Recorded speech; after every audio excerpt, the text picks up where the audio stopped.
কথা ছাড়া পুলিশ এলে পুলিশ বান্ধে থই দেবো জায়গার উপর। বিএনপির এক নেতার একটি অডিও সামাজিক মাধ্যমে ভাইরাল হয়েছে। ওই অডিওতে তাকে বলতে শোনা যায়, আমাগো কথা ছাড়া পুলিশ আইলে বান্দা থুমু জায়গার ওপর। এ নিয়ে এলাকায় বেশ চাঞ্চল্যের সৃষ্টি হয়েছে। ভাইরাল হওয়া অডিওটি পিরোজপুরের নাজিরপুর উপজেলার ৩ নম্বর দেউলবাড়ি দোবড়া ইউনিয়নের ৪ নম্বর পদ্মডুবি ওয়ার্ড বিএনপির সাবেক সাধারণ সম্পাদক মোহাম্মদ মন্টু হাওলাদারের। তিনি ওই এলাকার মৃত আনোয়ার হাওলাদারের ছেলে।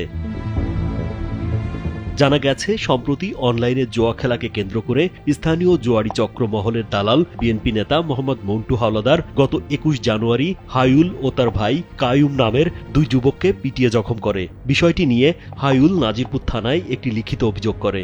তার প্রেক্ষিতে ওই বিএনপি নেতা পুলিশকে উদ্দেশ্য করে মুঠোফোনের অপর প্রান্তে থাকা তার এক সহযোগী আওয়ামী লীগের নেতাকে বলেন, এ জগতে যারা আছে তাদের মধ্যে তারাই ভালো মানুষ, এর থেকে ভালো মানুষ এখন আর নাই। এ জগতে আমরাই ভালো মানুষ, আমরা যারা আছি এই ভালো মানুষ, ভালো মানুষ এখন আর নাই। মানে আমাকে ধরে এখন আচার বিচার সবই আসে আর আইবেও, আর আমরা পুলিশ আজ করলে আইবে না আজ করলে আইবে না। মানে এখন হইলে আমাকে কথা ছাড়া পুলিশ এলে পুলিশ বান্ধে থই দেবো জায়গার উপর। আমাকে ১ লাখ টাকা দিলে এই কেসটা মানে আমরা এটা দেখবো। তিনি আরো বলেন, পুলিশের কাছে মামলা করতে গেছে, আমার নাম শুনে মামলা নেয় নাই। ফাঁড়ি থেকে ফোন করে আমাকে বলছে মামলা নেয় নাই। ডিসি থানা মানে ফারিয়া সব বুক আপ করে হেলে দিছি ফোনে। যাই হোক, তারপর ওরা যখন ওই ভিডিওটা ছাড়ছে আর যখন ওই তোমার রোগী নিয়ে ভর্তি করাইছে, তখন কিন্তু মানে ওই সেন্সিটিভ আরেক দিক ঘুরে গেছে। ঘুরে যাওয়ার পরে ওরা কিন্তু এই রোগী রাখিয়া ওই ইদ্রিস ডাক্তার কইতেছে আমি ফয়সালা করে দেবো, দুই গ্রুপ তো এক দলে দেখি বিএনপি। এ ব্যাপারে নাজিরপুর থানার ভারপ্রাপ্ত কর্মকর্তা মোহাম্মদ মাহমুদ আল ফরিদ ভুঁইয়া জানান, মন্টু হাওলাদার নামের পদ্মডুবি এলাকার এক ব্যক্তির বিরুদ্ধে মামলা হয়েছে, তদন্ত চলমান, আসামি গ্রেপ্তারের চেষ্টা চলছে।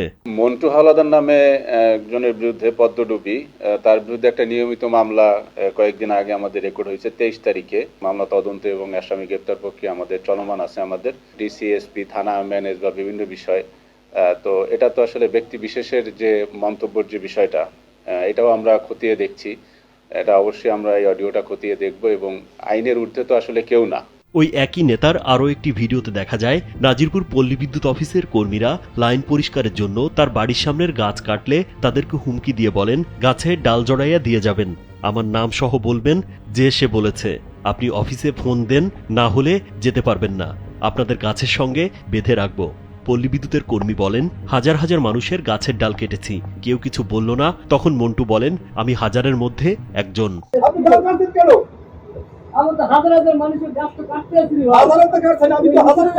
হামলার শিকার হায়ুল নামের স্থানীয় এক ছাত্র নেতা জানান, মন্টু ও তার ক্যাডার বাহিনী এলাকায় অনলাইন জুয়া, চাঁদাবাজি সহ মানুষকে নানা হুমকি দেয়। তাদের এসব কর্মকাণ্ডের ভিডিও ধারণ করেন তিনি। পরে মন্টু এসব জেনে তাদের 2 ভাইকে পদ্মডুবি বাজারে ডেকে এনে ভিডিও অডিও ডিলিট করতে বলেন। ডিলিট না করলে তাদের উপর হামলা করে। পরে ওই ভিডিও অডিও সামাজিক যোগাযোগ মাধ্যমে ছেড়ে দেয়, তাদের মেরে ফেলার ষড়যন্ত্র করে। মিজান, মন্টু আর সাইফুল আমার ভাইকে নির্মমভাবে মারে। তার ভিডিও ধারণ করার পর আমি ফেসবুকে ছাড়ি। ফেসবুকে ছাড়ার পর শত শত এই শেয়ার করে। এ বিষয়ে মন্টু হাওলাদারের সঙ্গে একাধিকবার যোগাযোগ করার চেষ্টা করলেও তাকে পাওয়া যায়নি।